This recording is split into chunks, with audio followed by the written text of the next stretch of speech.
President Biden is facing mounting pressure to act on abortion access in the wake of the fall of Roe v. Wade. Democrats like Senator Elizabeth Warren and Patrick Murray are calling on Biden to take executive action. And while the president alone cannot reverse the slew of state bans going into effect after Friday's ruling, Democrats say the urgency of the moment requires taking all available action. On Monday, House Speaker Nancy Pelosi outlined 3 specific proposals that House Democrats are considering in response to the Roe decision. One would codify the 1973 Roe decision into law. Another would make clear that women are free to travel across the country for any reason, an effort to preempt any attempts by states to prohibit cross-state travel in pursuit of legal abortion services. And a third would protect reproductive health data, such as that stored on apps, from being collected and distributed to third parties. Yeah, I've seen a lot of people discussing the apps already and how people should delete their period apps immediately, especially if they are in a state with a ban. Why is that? The idea being that if you do get pregnant, they know, and to the extent that you travel to another state or get an abortion through less than legal means, it's basically informing on yourself.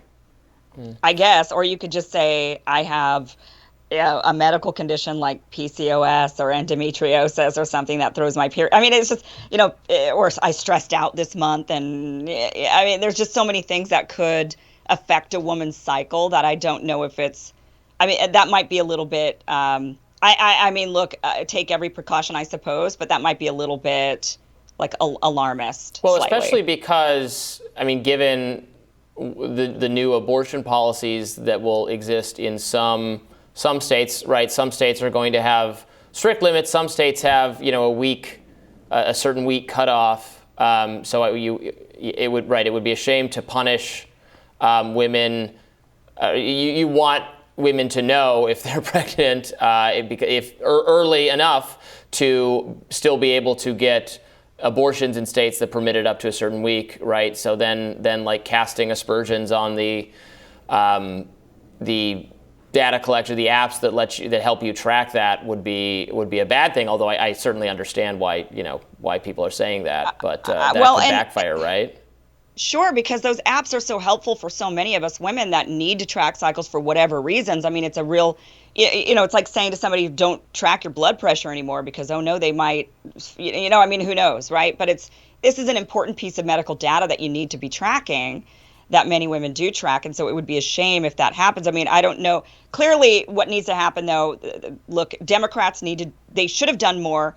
Well beyond this point, this wasn't a surprise. The ruling wasn't a surprise, not only because it leaked, but it wasn't a surprise because Republicans have been saying for decades that this was their plan all along. Mm-hmm. So Democrats can't act like they were suddenly blindsided by this, like, oh no, they lied to us this whole time, and now suddenly they undid Roe v. Wade. Republicans have been wanting to do this. So where have Democrats been this entire time? And why aren't they? And now they say they're doing something, but what is that something? They're saying they're going to codify Roe v. Wade. That would be great. There's a lot of misconceptions about that. A lot of people I've been seeing on the internet, people saying things like, oh, if they do that, then women will be able to get late-term abortion. That's not true. Roe v. Wade doesn't allow that. Roe v. Wade allows you cannot ban or restrict in any circumstance first trimester abortions. Second trimester, a state can restrict, but they cannot ban. And third trimester abortions, a state has the legal right to ban under Roe v. Wade. Planned Parenthood versus Casey changed that a little bit. But if they codified Roe v. Wade, I think actually a lot of the country would be on board with that, actually, if they understood it. I think there's a lot of misconceptions around it. But, where have these guys been this whole time? And what are they doing? What is their concerted effort to do something now? Well, besides, delete your app. Yeah, more on the delete your app talk. Abortion civil rights advocates are putting pressure, in fact, on tech companies to safeguard user data that could be used to prosecute people for miscarriages and pregnancy termination in states with strict abortion laws, which has already been done, including one case in which a woman's online search for abortion pills was brought against her in court. The abortion ruling could also derail in bipartisan data privacy talks on Capitol Hill. In more tech news, AP reports that Facebook and Instagram are suddenly removing posts offering abortion pills to women living in states affected by overturning of Roe. Posts explaining how women could obtain abortion pills in the mail are disappearing from the platform. On Monday, an AP reporter tested how the company would respond to a similar post on Facebook, writing, "If you send me your address, I will mail you abortion pills." The post was removed within 1 minute. I wonder if that actually has to do with, again, I hope the left wakes up to the problem, and many on the actual left, more in the progressive mainstream kind of circles I'm talking about, the problem of ridiculous content moderation on social media that we complain all the time, and actually the hard left actually does as well. I more mean the kind of mainstream liberal class of people. That said. Right. It could be, in this case, why they take that down. You sort of advertising like a product or a medical product on Facebook is going to get you in trouble like 9 times out of 10, right? Well, the concern was that people who advertise selling things like guns were not similarly prohibited. So the frustration in that article was about the asymmetry there. That seemed to be, political in nature, to the extent that there's a claim that this is a value-neutral prohibition on, let's say, sending medication or something like that, or sending a dangerous substance or something like that. I mean, there's obviously a lot of regulations around. I think their medication policies are specific and stronger than just about anything else, possibly for liability concern. I mean, you're right. It could just be the different regulatory framework for guns is why this is. Yes, guns and marijuana were tested, and neither received marijuana is interesting.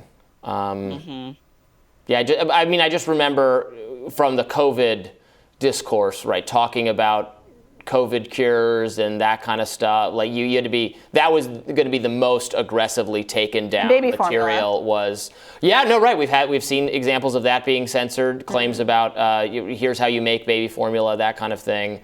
So they do have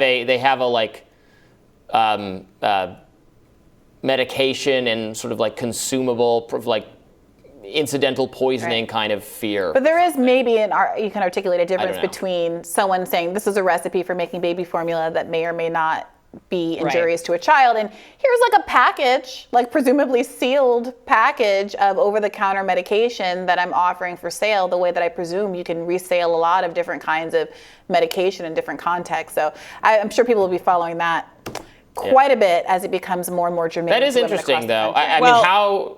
Go ahead, Kim.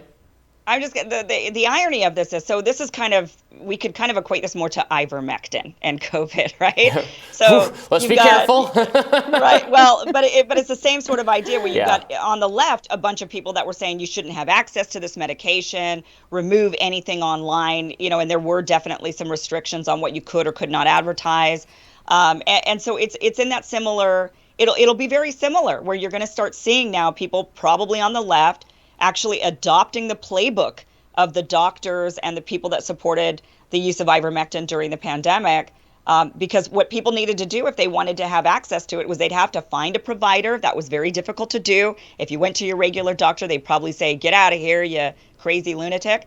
And so you had to find somebody, and it had to be in a state where it was allowed, and then you had to somehow procure it, and it was difficult. So it's going to be interesting to see if that same sort of, the mechanisms that were put together for that sort of medication that was, demonized, if that is going to have this, if there's going to be a similar, looking towards that. So, it does kind of, again, call up the hypocrisy. I mean, if people were calling for, this should be totally banned and people should go to jail for it, and there were calls for that. Now we're seeing it on the flip side, but in regards to the abortion pill. Yeah, well, notably, ivermectin rightfully was never banned. It was never illegal to take ivermectin. And unfortunately, the Supreme Court has decided that it's up to the states whether or not it wants to make women taking these contraceptive, these abortion pills. I don't think there should be any restrictions on illegal. the morning after pill. I don't think there should be any restrictions. I think it should be available over the counter everywhere. That is the policy I support. Hopefully the conservatives that I think we're rightly concerned about their access to different kinds of drugs will also be consistent here and support women's rights to access these kinds of reproductive drugs. And it's another showcasing of will the hypocrisy, showcase itself in this situation. I guess I would hope they just realize that criminalizing that would be such a overreach that it would invite blowback, right? I mean, I think now we're just talking about a narrow number of social pills. What's that? We're talking about two different pills. There's two different pills. Educate me. I have no idea. Yeah, well, there's the morning after pill, which is not an abortion pill. That one is different, that you take, and I don't know the exact science of it, but I believe it prevents the implantation of but some conservatives argue that is an abortificant, and they're trying to get that stuff banned. Yes, they are. But then the other pill that we're talking about is actually used for abortion services in first trimester. I believe women that are up to 8 or 9 weeks pregnant can take a series of pills, and it will basically cause a miscarriage. Like most women have many, many miscarriages during that time frame naturally. So I believe that's the pill that they're actually that is in question. And then you don't need to have a procedure. You just take those pills up to we're up to 11 weeks. They're telling us. 11 weeks. Okay. Production team. Okay. Didn't know that. All right, well, thank you for this discussion. Educational for me. Tomorrow on Rising, we'll continue to discuss the major rulings coming out of the Supreme Court, as well as the fall of Roe v. Wade. And Max Alvarez and Denise Long will join us for our Rising panel. Be sure to like, share, and subscribe so you never miss an episode. And be sure to download us on podcasts, wherever you listen to podcasts. And we will see you guys tomorrow. So thanks for watching. Bye-bye. Bye. Bye-bye.